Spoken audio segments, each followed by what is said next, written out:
네, 시청자 여러분 안녕하십니까? 경제투자노트 진행의 신유정입니다.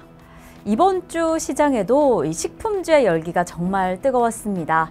그중에서도 라면, 이 불닭볶음면을 빼놓고 식품에 대한 이야기를 할 수 없을 것 같은데요. 이번 주를 또 이렇게 뜨겁게 달궜던 식품주 경제투자노트에서 함께 하겠습니다. 자, 오늘의 이야기는 5월 20일 교보증권 리서치센터에서 발간된 자료를 기반으로 소개해드리겠습니다. 이제 1분기 실적 시즌이 거의 다 마무리가 됐죠. 이에 눈에 띈 두 개의 포인트가 있는데 첫 번째로는 상장사의 절반이 1분기 성적이 다 좋았다라고 합니다. 이 부분도 참 놀라운데 그 안에서 또 두드러졌던 게 바로 이 식품주입니다. 이 식품주 안에서 실적을 발표하자마자 상한가 터치한 기업이 있는데 바로 이 삼양입니다. 이 불닭볶음면 참 많이들 들어보셨을 텐데 불닭볶음면을 제가 오늘 구하기 위해서 편의점을 이리저리 다녀봤습니다. 그런데 최근에 외국에서는 이 불닭볶음면을 구하기가 너무 어렵다라고 합니다.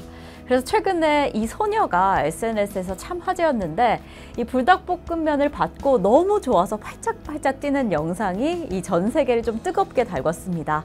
아, 불닭볶음면 인기가 이 정도인가? 라고 좀 증명하기도 했고, 이에 삼양이 이 불닭볶음면을 통 크게 선물을 하면서 이 SNS 마케팅도 성공하기도 했죠.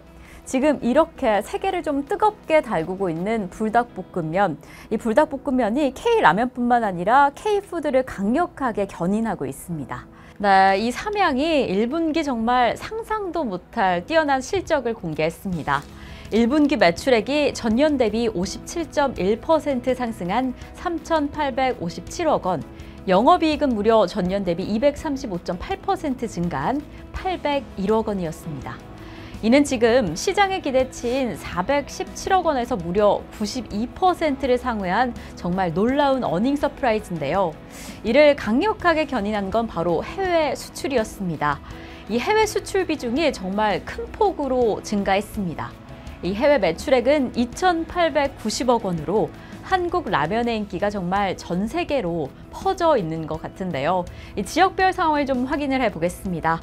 우선 지역별로 중국은 934억 원, 미국은 750억 원, 일본은 59억 원, 인도네시아는 31억 원으로 집계가 됐습니다.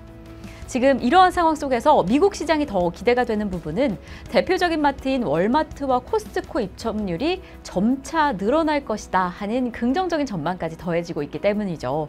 그리고 지금 이러한 미국 시장뿐만 아니라 유럽과 동남아 채널 수출의 상장세도 정말 상당히 가파릅니다.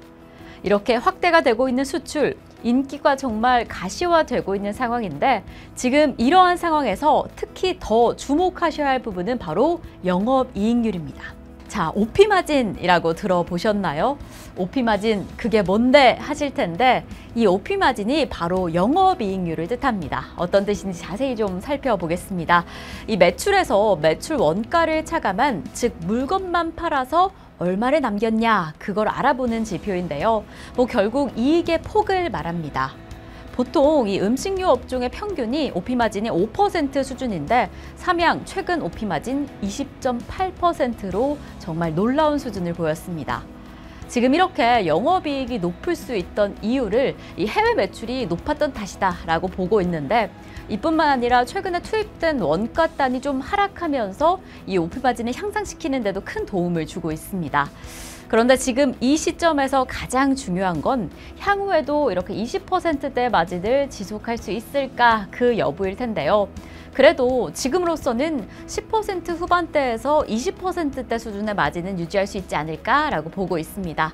자, 그럼 타사의 상황과 이 OP마진을 한번 비교해 보겠습니다. 지금 가장 경쟁사로 꼽히고 있는 일본의 도요수산, 이 도요수산은 현재 북미 1위의 사업자인데요. 1분기 OP마진이 22.5%로 추산이 되고 있습니다. 그리고 중장기적인 해외 라면 타겟으로 15% 수준을 바라보고 있는데 삼양라면은 이러한 도요수산 대비 지금 수익성이 높을 것이다 라고 예측이 되고 있습니다. 특히나 삼양은 아주 프리미엄적인 가격 포지션을 유지하고 있고 강력한 SNS 바이럴 효과에 수혜를 받고 있는데요. 이 SNS 마케팅은 적은 비용으로 높은 효과를 얻을 수 있는 마케팅인 만큼 이 마케팅 비용 지출이 정말 제한적인 상황인 거죠. 이에 비해서 도요수산이나 니신은 공격적인 프로모션을 진행하면서 판관비 부담은 좀 클 것이다 라고 보여지고 있는 상황입니다. 그래서 이러한 상황을 비교해보면 삼양 참 매력적인 포인트들을 많이 가지고 있는 상황이죠. 그래서인지 1분기는 삼양의 동무대였다라고 해도 과언이 아니었는데요. 북미 지역의 1위 도요수산, 그리고 2위 농심, 3위 니신의 실적 동향을 확인해 보면 우선 1분기 도요수산의 매출은 전분기 대비 3% 증가한 상황입니다.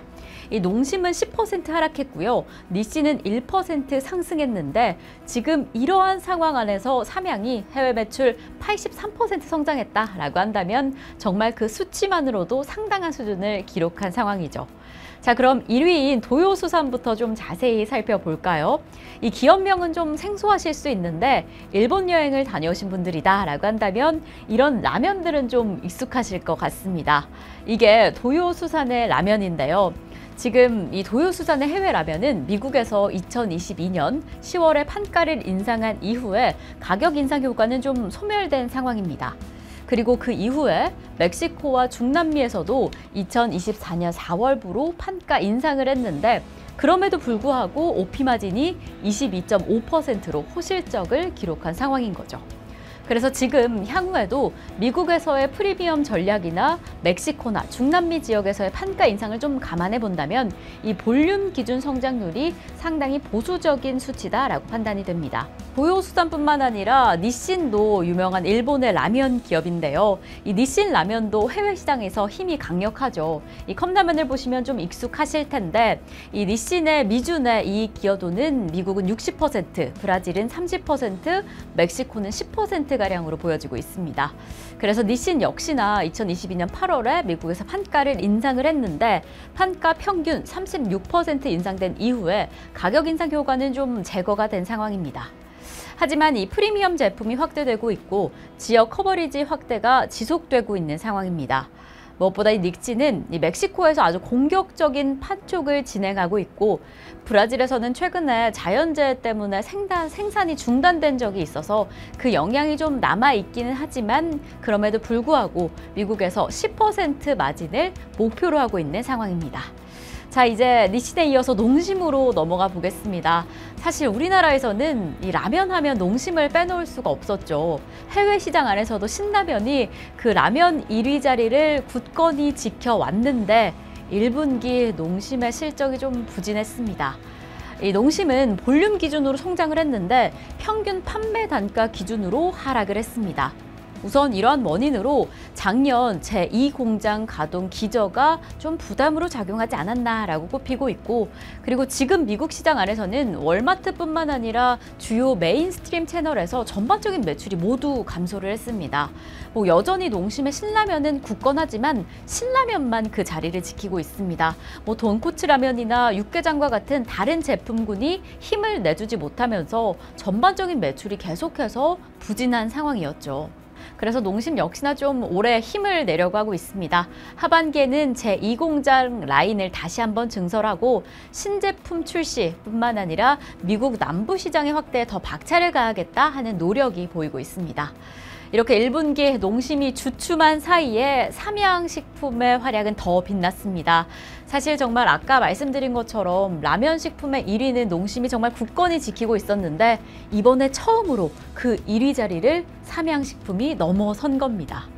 삼양이 이번 1분기에 사상 최대 실적을 보이면서 정말 강력한 주가 상승세를 보였고 그래서 그 성적을 공개한 이후에 상한가를 터치하면서 정말 그 흐름이 식품주가 이렇게 강할 수도 있다고 라는 흐름을 만들었는데 그러한 흐름을 만들게 된 이후에 이 삼양식품으로 쏠리는 긍정적인 전망이 더 강력해진 상황입니다.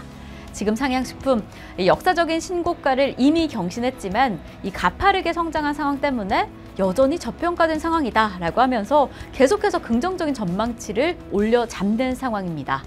특히나 이 삼양이 미국이나 중국 시장 안에서 높은 매출을 보이고 있는데 특히나 지금은 밀양 공장에서 정말 풀 가동을 하고 있는 상황이어서 국내 물량을 전략적으로 감축한 이후에 평균 단가 기준이 높은 해외 물량에 조금 더 집중하는, 선회하는 전략을 보이고 있는데, 이러한 전략이 2분기에는 좀 무리일 수 있다라고 보이고 있습니다. 이 국내 물량을 감축하는 데는 무리가 있을 수 있어서 지금 수준으로는 유지를 할 것이다 라고 보이고 있는데, 이제는 단순히 감축이 아니라 제2공장, 밀양의 제2공장을 증설하면서 캐파를 늘리겠다라는 목표가 보이고 있습니다. 이렇게 2025년까지 캐파를 늘리게 되면 이러한 전망으로 상승세로 2분기 역시나 기대가 되는 상황이죠. 그래서 지금 이러한 부분이 이 삼양식품의 매출과 영업이익 증가에 계속 영향을 미치지 않을까라고 보이고 있고, 이 라면, K푸드가 전 세계를 향해서 훨훨 날아가는데 어떠한 영향을 미치게 될지 저희와 계속 지켜보시는 게 중요할 것 같습니다. 자, 앞으로도 교보증권과 함께 더 꼼꼼히 시장 상황 확인해 보시면서 투자의 해안 키워가시면 좋겠습니다. 그럼 저희는 다음 주 이 시간도 함께 하겠습니다. 오늘도 시청해주신 여러분 고맙습니다.